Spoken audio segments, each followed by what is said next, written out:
Greetings of the day dear students. आज के video में BA1 के जो स्टूडेंट्स हैं जिनका नया एडमिशन हुआ है इस साल और नेशनल एजुकेशन पॉलिसी के हिसाब से जो बच्चे फर्स्ट टाइम पेपर देंगे उनके लिए मैं वीडियो बना रही हूँ, स्पेशली BA1 माइनर के जो स्टूडेंट्स हैं उनके लिए। सबसे पहले सिलेबस, इसमें 4 यूनिट्स हैं। यूनिट 1 में प्रोज है, एसेज हैं।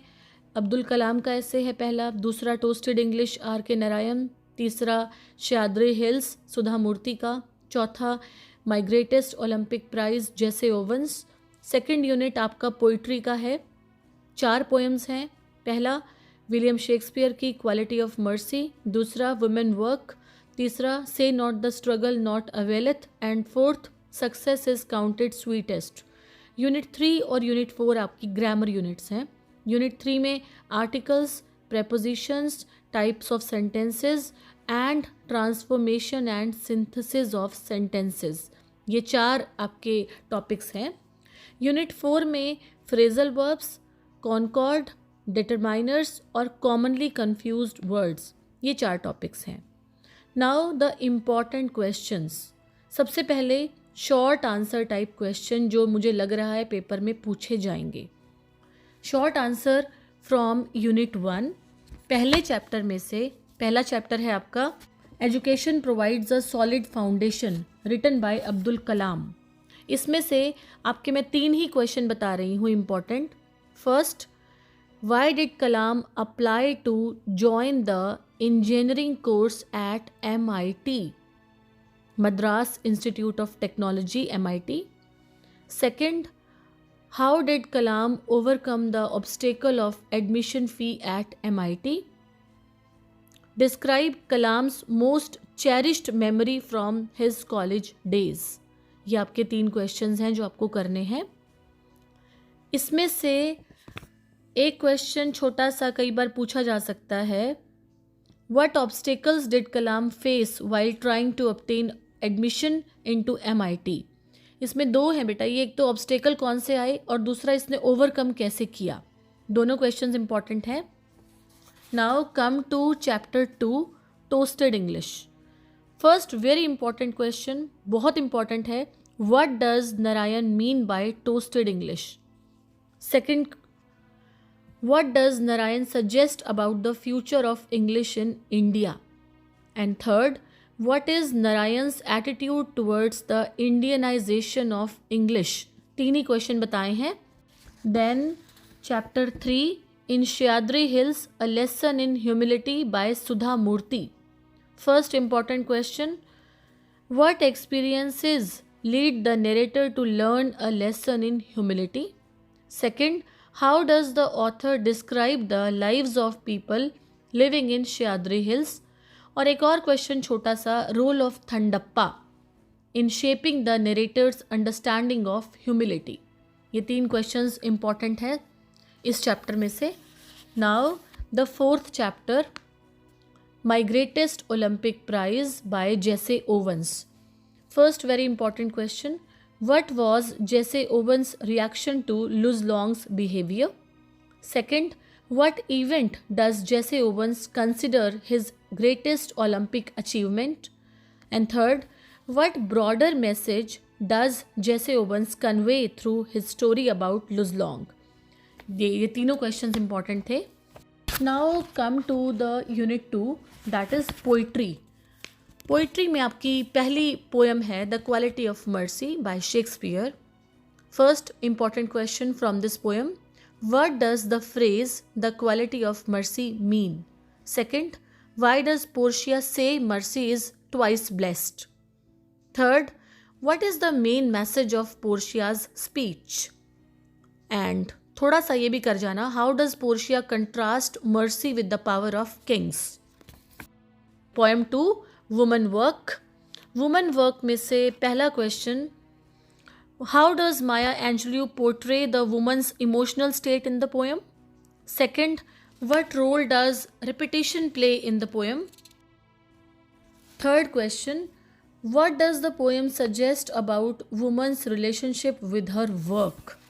Poem 3, Say Not the Struggle Not Availeth, written by Arthur Hugh Clough. What does the phrase say not the struggle not availeth mean? Second, what message does the poet convey about the nature of struggle? These were the two important questions from this poem. And the last poem, Success is Counted Sweetest by Emily Dickinson. The first question, what does the opening line success is counted sweetest mean? Next question, very very important, what is the significance of the purple host? And next question from this poem, what role does the dying soldier play in the poem? These were all the short answer type questions from unit 1 and unit 2. Now the essay type questions from unit 1 and 2. Essay type question from chapter 1, Education Provides a Solid Foundation by Abdul Kalam. Describe the ways in which professors at MIT influenced and shaped the characters of Abdul Kalam. ये वाला question इसमें बहुत important है. दूसरा, why did Kalam choose to study aeronautical engineering? Now from chapter 2, Toasted English, the important questions. Explain the various ways in which Narayan makes this essay humorous. ये question इसमें important है. और दूसरा, how and when according to R.K. Narayan will a Bharat brand of English will emerge and how it will acquire that character. ये question इसमें important रहेगा. Now from chapter 3, how does the concept of giving and receiving play out in the story? और इसमें आपको central theme भी करना है. In Sahyadri hills a lesson in humility, central theme of this chapter. Now the last one, my greatest Olympic prize. इसमें से आपको पहला तो क्वेश्चन करना है सेंट्रल थीम के ऊपर ही, what is the central theme of this essay. और दूसरा, in what ways does Jesse Owens experience with Luz Long reflect broader themes of sportsmanship and personal integrity. These are the two important questions. Now from the poetry section, unit 2, first poem. Central theme बेटा आपको सारी poems की करनी है, चारों poems की बहुत important है. First poem में आप central theme ही कर जाएं, वही काफ़ी है. Now the second poem, woman work. woman work में से long question, how does Maya Angelou's woman work depict the struggles and challenges faced by the speaker? ये important है और इसमें particularly woman of black color ये आप करके जाएंगे. Central theme इसका भी करना है आपने. Now the third poem, say not the struggle not availeth. इसमें central theme करना ही है एक question. और दूसरा आप ये कर सकते हैं, discuss the significance of the poems conclusion but westward look the land is bright. इसको आप डिस्कस करेंगे. Now the last poem, success is counted sweetest. इसमें से जो लॉन्ग क्वेश्चन है सेंट्रल थीम का करना ही है.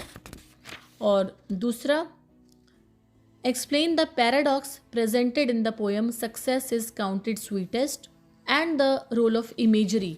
ये साथ साथ आप लेके चलेंगे. ये आपके सारे लॉन्ग क्वेश्चंस थे. इसमें आप एक कंसेप्ट ऑफ डेप्रीवेशन भी कर सकते हैं. ये सेम ही रहेगा बेटा आंसर इसका, चाहे पैराडॉक्स पूछा जाए, चाहे सेंट्रल थीम पूछा जाए, और चाहे इसका concept of deprivation and its relationship to success.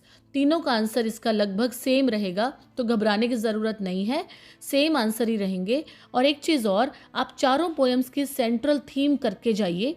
कोई भी क्वेश्चन आता है तो उसमें थोड़ा सा मोल्ड करके आप एक ही लर्न कर लेंगे सेंट्रल थीम, तो आपका वो पूरा हर क्वेश्चन में काम दे देगा. Now from unit 3, grammar exercise. इसमें आपका जो पहला यूनिट है वो है आर्टिकल्स. आर्टिकल्स में बेटा दो तरह की एक्सरसाइज पूछी जा सकती हैं. पहला, करेक्ट द फॉलोइंग सेंटेंसेस. इसमें कुछ सेंटेंसेस दिए होंगे, उसमें एरर्स होंगे, जैसे द गॉड इज़ एवरीवेयर, तो इसमें एरर है कि आना चाहिए गॉड इज़ एवरीवेयर. तो आर्टिकल्स हटाने हैं या लगाने होंगे. और इसमें फिलअप की एक्सरसाइज भी आ सकती है. आपको फिल इन द ब्लैंक दिए होंगे, उसमें आर्टिकल्स ए एन या दा भरने होंगे. पहला हो गया आर्टिकल्स. दूसरा प्रेपोजिशंस. प्रेपोजिशंस में आपके फिलअप्स की एक्सरसाइज ही आएगी. फिल इन द ब्लैंक्स भरने होंगे और आपको प्रेपोजिशंस आपकी फिल करनी होंगी। थर्ड है टाइप्स ऑफ सेंटेंसेस। इसमें आपको आइडेंटिफाई करने का आ सकता है कि कौन सी तरह का सेंटेंस है ये, पढ़ो और उसको आइडेंटिफाई करो। इसके बाद ट्रांसफॉर्मेशन ऑफ सेंटेंसेस। इसमें आपका सेंटेंस जो है वो बदलने का क्वेश्चन आ सकता है। इसमें कुछ सेंटेंसेस दिए होंगे और आप उसको ट्रांसफॉर्म करेंगे सिंपल, कॉम्प्लेक्स और कंपाउंड सेंटेंसेस में। कुछ सेंटेंसेस दिए होंगे, for example on seeing his mother the kid ran to her. इसमें आपको चेंज करना है कंपाउंड में। कंपाउंड का मतलब एक ही सेंटेंस जो सिंपल है उसको चेंज करो कॉम्प्लेक्स में या कंपाउंड में। तो इस तरह की आपकी एक्सरसाइज आएंगी, transform the sentences into simple, complex और कंपाउंड सेंटेंसेस। ये आपका जो ग्रामर यूनिट 3 का मैंने बताया। Now unit 4 grammar. पहला है फ्रेजल वर्ब्स। फ्रेजल वर्ब्स में आपका या तो फिलअप आएंगे भरने के लिए, ऑप्शन दिए होंगे, या आपका सेंटेंस बनाने को भी आ सकता है। फ्रेजल वर्ब्स आपके गिवन होंगे लिस्ट में, आपको स्क्रीनशॉट आप ले सकते हैं, साथ साथ डाल रही हूँ, इनको एक बार रीड कर जाना और इसमें सेंटेंसेस बनाने आ सकते हैं या फिलअप आ सकते हैं। दूसरा कॉनकॉर्ड। कॉनकॉर्ड का मतलब है जो अकॉर्डिंगली हम चेंज करते हैं वर्ब को सब्जेक्ट के अकॉर्डिंग, तो सब्जेक्ट वर्ब कॉनकॉर्ड। इसमें आपका फिलअप आ सकता है और जो एक एक्सरसाइज मैंने आपको स्क्रीनशॉट भेजा है, एक ना एक आपको छांट के लिखना होगा कि कौन सा करेक्ट ऑप्शन है, इस तरह से आ सकता है। थर्ड है डिटरमाइनर्स। डिटरमाइनर्स में भी आपका फिल इन द ब्लैंक्स की एक्सरसाइज आएगी पेपर में। And last commonly confused words. इसमें भी आपको लिस्ट में स्क्रीनशॉट आप ले सकते हैं, लिस्ट में डाल रही हूँ साथ साथ, और इस लिस्ट में से आप एक बार रीड कर जाना। सेंटेंसेस फॉर्मेशन भी आ सकता है कि इन सेंटेंसेस को बनाओ आप देख के, और दूसरा फिलअप्स भी आ सकते हैं। आपका पूरा पेपर का जो भी आपका सिलेबस था और जिस तरह के क्वेश्चंस इस बार एक्सपेक्टेड हैं, क्योंकि पहली बार पेपर बनेगा तो पहले से हमारे पास भी कुछ ऐसा प्रूफ नहीं है कि इस तरह से ही आएगा, लेकिन फिर भी जितना मुझे लग रहा था कि हाँ इस तरह से आना चाहिए, चारों यूनिट्स में से द टाइप्स ऑफ क्वेश्चंस और कौन से इम्पॉर्टेंट हैं, हर चीज़ को बहुत अच्छे से हमने इस वीडियो में डिस्कस किया है। चारों यूनिट्स आई होप आपको क्लियर हो गई होंगी।